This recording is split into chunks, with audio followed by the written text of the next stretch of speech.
अनुमति नहीं है। बोलने पर पटना में शिक्षकों को डंडा चलाया जाता है, मारा जाता है। इससे पिछली बार भी एक हमारे साथी थे जो तिरंगा लिए हुए थे, फिर भी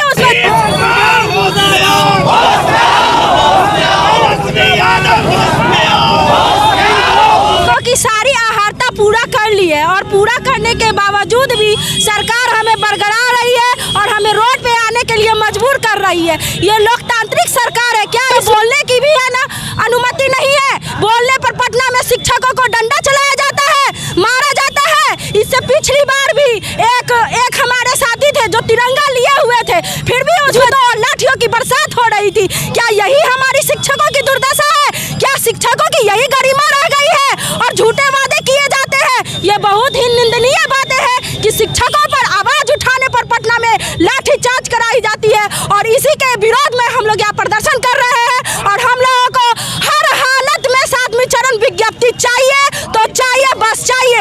अब हम लोगों से सारे नेतागण से भरोसा टूट रहा है, सारे नेतागण से भरोसा टूट रहा है। जब हम लोग सामने आते हैं तो कोई कहता है ये आरजेडी का है, तो कोई कहता है ये बीजेपी का है। ये क्या है जी?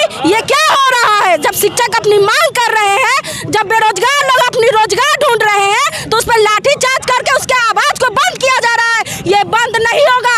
हम शिक्षक हैं और हमारी शिक्षा की बहुत बड़ी गरिमा है।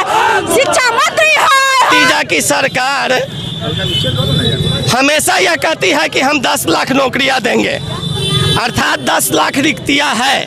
बिहार के विभिन्न विभागों में 10 लाख रिक्तियां है और सभी विभागों को बिहार सरकार अभाव में लेकर चल रही है। हम लोग शिक्षक अभर्ताएं की सारी अहर्ताएं पार कर लिए हुए हैं, पास कर चुके हुए हैं। और जब हम लोग नौकरी मांगते हैं तो हम लोगों को डाक बंगला चौराहा पर सरकार के द्वारा लाठियों से पीटा जाता है। अब हम लोगों का मौलिक अधिकार भी छीन लिया गया है। हम चाहे बिहार में किसी भी दल को वोट देते हैं, सरदार एक ही होता है। सभी गिरोह का सरदार एक ही है जिसका नाम नीतीश कुमार है और वह बहुत बड़ा डाकू है, डाकू का सरदार है।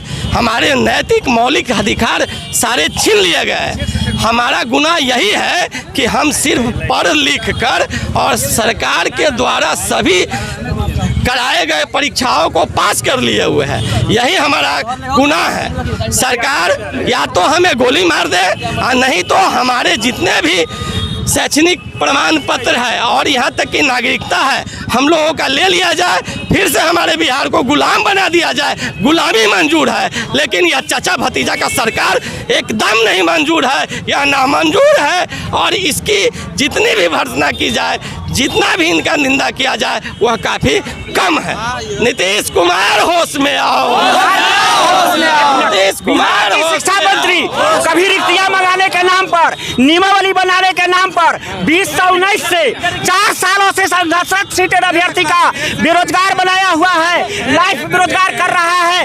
कल के डाक बंगला चौराहे पर परसों जो आंदोलन हुआ था उसका सीटेड अभ्यर्थी घोष भर्त्सना करता है, तो पुलिस की कार्रवाई का विरोध करता है। हम एक बात कहने आए हैं, प्रदेश के सीटेड अभ्यर्थी साथी के सीतामढ़ी का अंगड़ाई है, 38 जिला में लड़ाई है, 38 जिलों में लड़ाई है। ना कोई सीएम ना कोई पीएम, चाचा भतीजा वापस जाओ, वापस जाओ। नियोजन हुआ था उसी वक्त कहा था कि बस 15 से यानी ये नियमावली जब भी ये नियोजन हो जाएगा आप लोगों को दे दिया जाएगा।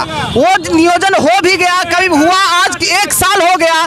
हम लोग उसी दिन से कह रहे हैं, जो भी 2019 के दिसंबर में जो सीटेड पास हैं, हम लोग कहते आ रहे हैं कि अब दिया जाएगा, अब दिया जाएगा, लेकिन अभी तक उसकी कोई नोटिफिकेशन नहीं है। सबसे बड़ी बात यह है कि नीतीश कुमार किसी की जो स्थिति